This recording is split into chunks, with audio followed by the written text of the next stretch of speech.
Et je suis allé chercher mon frère à Paris, gare de l'Est, et la voiture a pris feu boulevard Sébastopol. Hello, on est Édouard et Mélissa Janton. On est partenaires du festival et concours Cars and Barbecue 2024. Tac.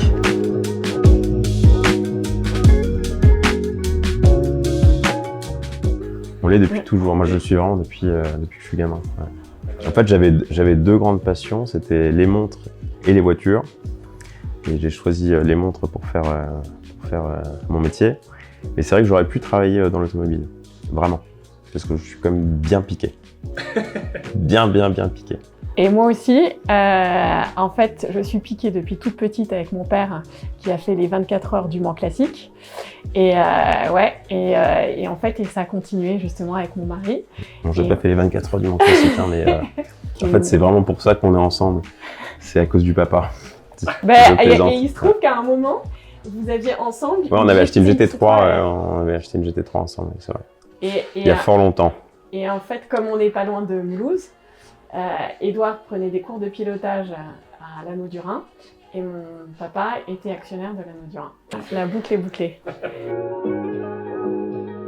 L'anecdote de Porsche avec notre passion aussi commune, c'est qu'on s'est mariés dans une vieille 356 il y a plus de 20 ans. À Strasbourg. Bon, on a plein des anecdotes, mais oui, alors effectivement, on a l'anecdote de la 356 que tes parents nous ont prêté pour notre mariage le 23 août 2003.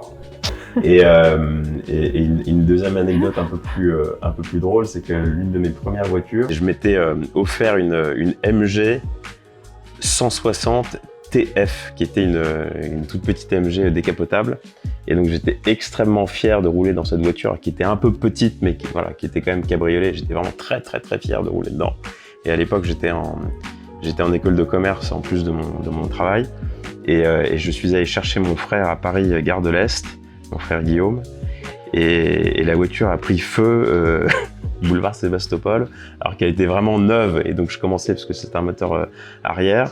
Et donc je voyais plein de gens me faire des grands signes, etc. Je me suis dit, mais qu'est-ce qu'ils veulent? Oui, je sais que ma voiture est belle. Et j'ai commencé à regarder dans le rétroviseur, et je voyais des flammes sortir du moteur, et je me suis dit, merde. Et voilà.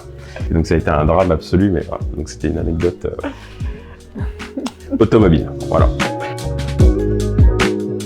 Ouais, alors moi je suis plutôt moderne, j'ai énormément de respect pour les voitures classiques. Je trouve que les voitures modernes sont quand même beaucoup plus confortables. Voilà, je pense qu'on peut prendre plus de plaisir aujourd'hui dedans.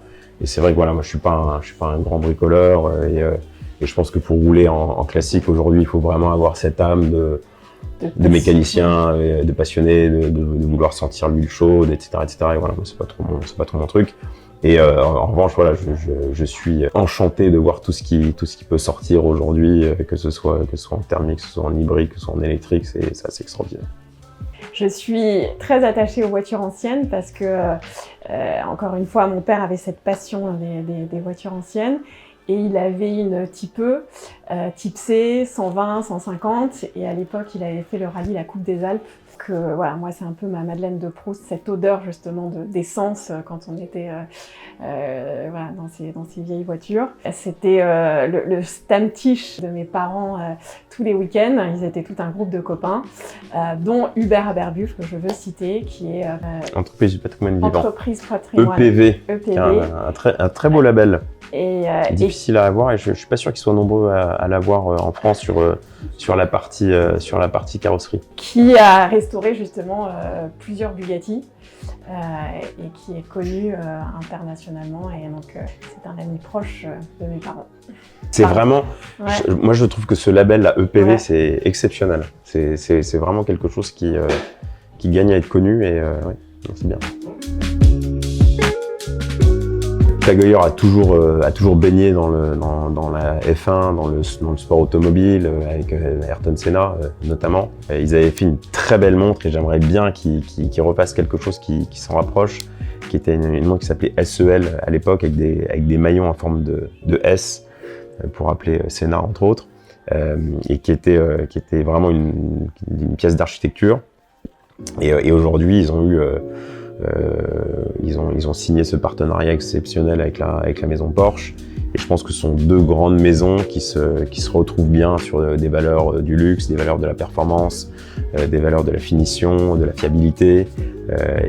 Et aujourd'hui, voilà, on a la chance d'avoir une boutique Tag Heuer à Strasbourg. On était d'ailleurs l'une des premières boutiques, en région, voilà, en France.